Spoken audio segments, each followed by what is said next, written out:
Tiket menuju final Piala AFF 2020 sudah di tangan. Bagaimana timnas Indonesia bersiap dan memanfaatkan momentum ini untuk mengakhiri dahaga gelar juara AFF.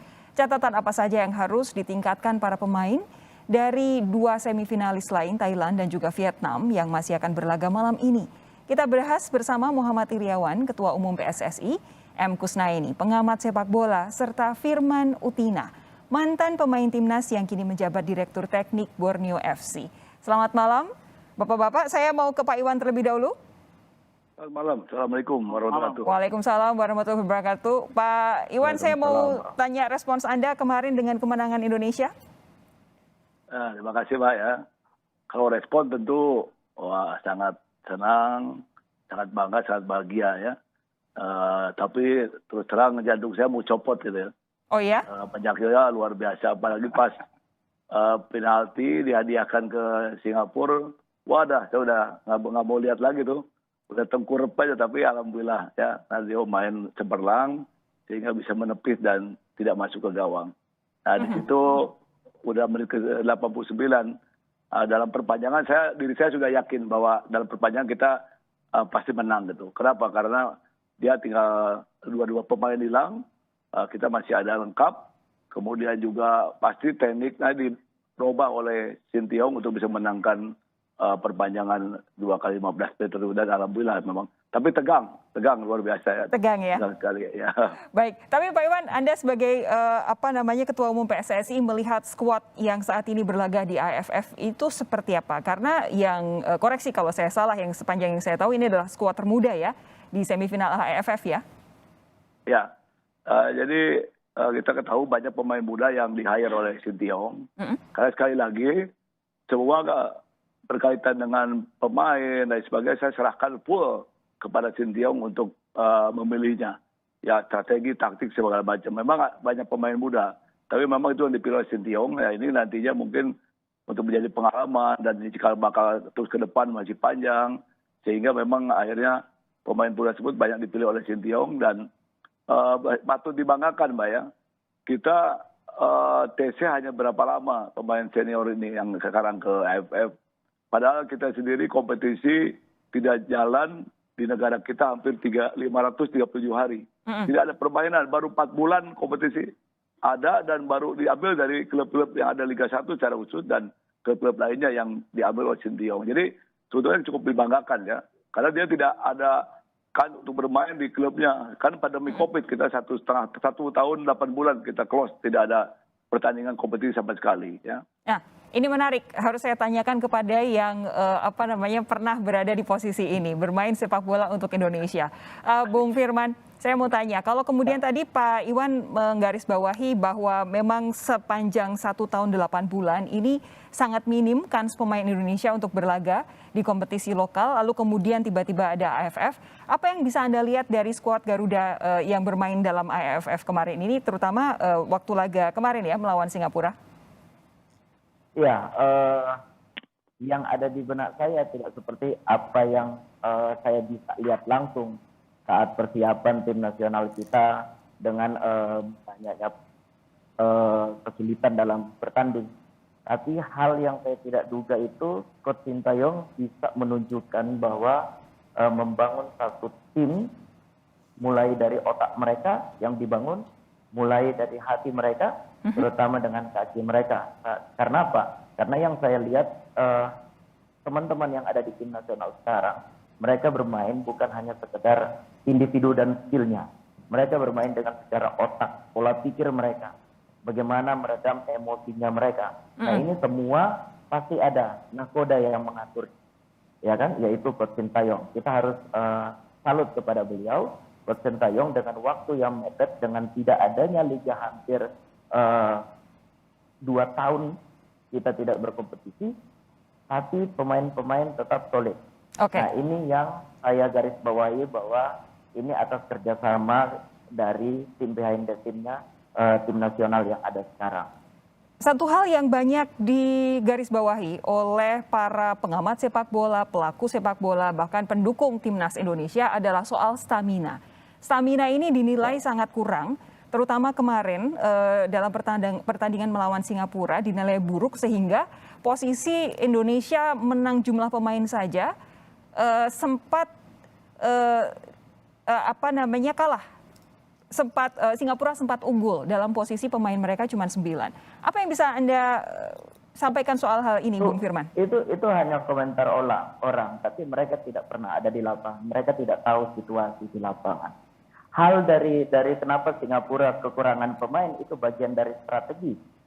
Bagaimana intensitas permainan yang sangat tinggi ditunjukkan oleh teman-teman kita yang ada di tim nasional, itu sangat pressure bagi pemain-pemain yang hanya mengandalkan defense. Dan bahkan Singapura pun masih membuat perlawanan pada saat 8 besar. Hanya 8 pemain. Kalau dikatakan bahwa kondisi pemain tim nasional Indonesia kita menurun, tolong dikaji kembali. Karena Indonesia hampir 130 menit mereka fight. Mereka menunjukkan determinasi yang sangat luar biasa, pola bermain yang sangat kondusif. Pergerakan hampir setiap lini mereka bergerak. Ini bukan karena persoalan Indonesia melawan 8 pemain.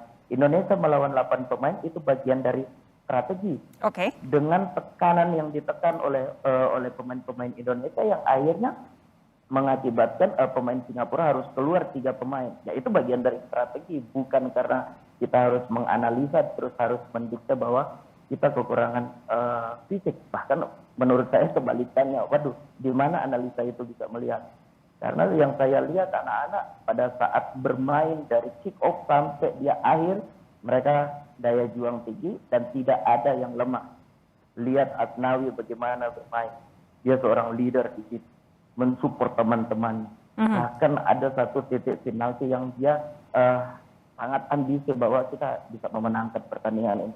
Ini hal yang memang ditunjukkan sangat luar biasa oleh pemain-pemain kita dengan kondisi pandemi 2 tahun, tapi mereka masih menyiapkan fisik yang sangat luar biasa. Bungkus setuju dengan apa yang disampaikan Bung Firman? Iya, saya pikir ini bukan masalah stamina ya. Kalau menurut saya sebetulnya permasalahannya adalah pengalaman dan kematangan. Orang mungkin sering lupa bahwa sebagian pemain kita ini baru 1 musim bermain di level senior. Ada memang yang 2 musim. Tapi lebih dari separuh pemain inti timnas kita itu usianya masih di bawah 23 tahun. Artinya ini pemain-pemain yang relatif masih sangat muda, masih minim jam terbang, masih minim pengalaman. Saya pikir mungkin dalam sejarah karir mereka, mungkin ada yang belum pernah mengalami situasi bermain 11 lawan 9 orang. Mungkin belum pernah mereka alami. Sehingga ketika terjadi di lapangan mereka 11 lawan 9, mereka juga tidak tahu bagaimana cara mengeksploitasinya. Jadi jangan disalahkan soal fisiknya, tapi memang pemain-pemain muda ini, seperti dikatakan Pak Ketua Umum, ini mereka baru berkompetisi 4 bulanan. Sebagian malah ini baru musim pertama di level profesional, ada yang baru 2 musim. Karena itu wajar kalau dari sisi kematangan bermain. Jadi kuncinya kematangan ya, bukan soal stamina. Mereka belum terlalu matang dari kemampuan menyikapi situasi di lapangan. Nah, cuma memang sisi positifnya dengan segala kekurangan yang mereka alami, dengan kekurangan dari segi kematangan, motivasi dan fighting spiritnya itu luar biasa.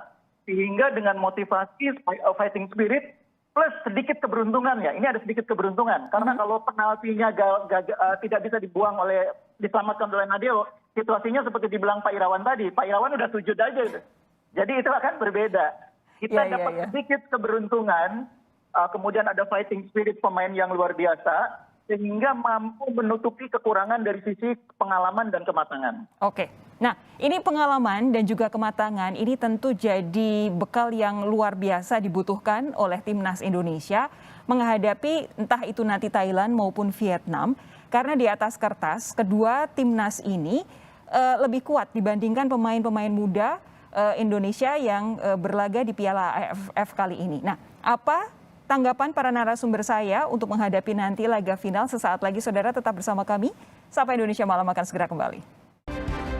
Terima kasih Anda masih bersama kami di Sapa Indonesia Malam. Saudara, baik kepada Bungkus maupun Bung Firman, saya mau menanyakan pertanyaan yang sama.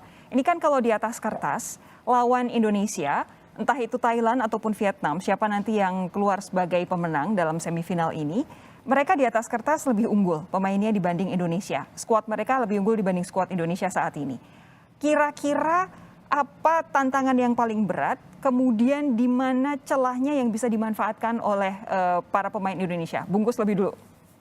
Iya, kalau kita lihat rekor Thailand dan Vietnam di final itu kan mereka lebih sering main di final dibanding kita ya, bahkan lebih sering juara juga.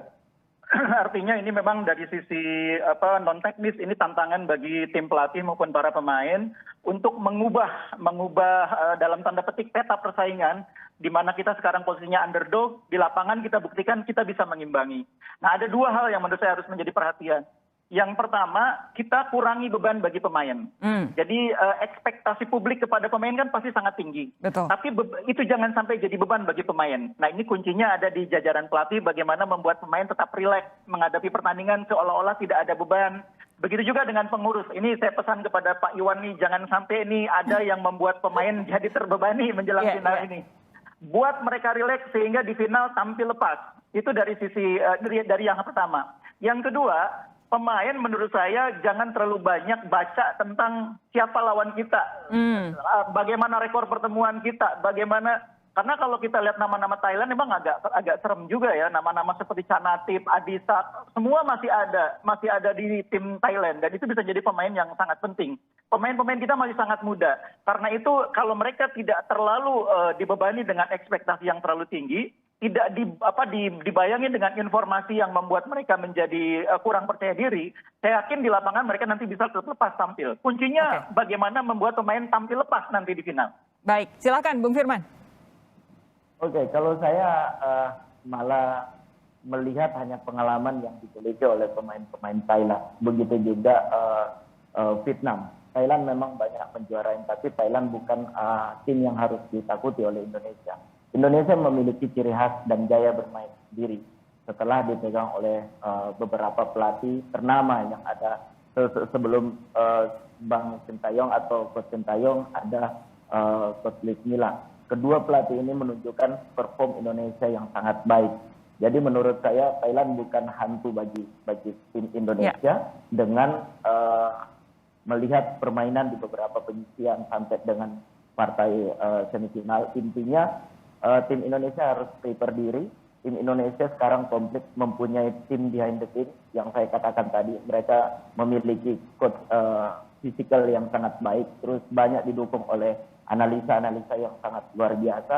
Bahkan di PSSI sendiri bidang teknik pun mereka ada coach Jayan, ada coach Indra di situ. Mereka adalah orang-orang yang sangat pengalaman di dunia sepak bola yang banyak sharing dengan mereka. Bung Firman? Ada masukan. Jadi saya rasa ada masukan di sana. Jadi saya rasa tim nasional Indonesia punya pola sendiri untuk menghadapi siapapun lawan nanti di final. Entah itu Vietnam, entah itu Thailand. Oke, Bu Firman, yang harus saya tanyakan karena Anda pasti punya pengalaman berlaga di kompetisi yang seperti ini, harus memikul ekspektasi luar biasa dari masyarakat Indonesia. Bungkus tadi sudah mengingatkan jajaran pelatih, pengurus, jangan membebani para pemain kita yang memang usianya masih muda-muda.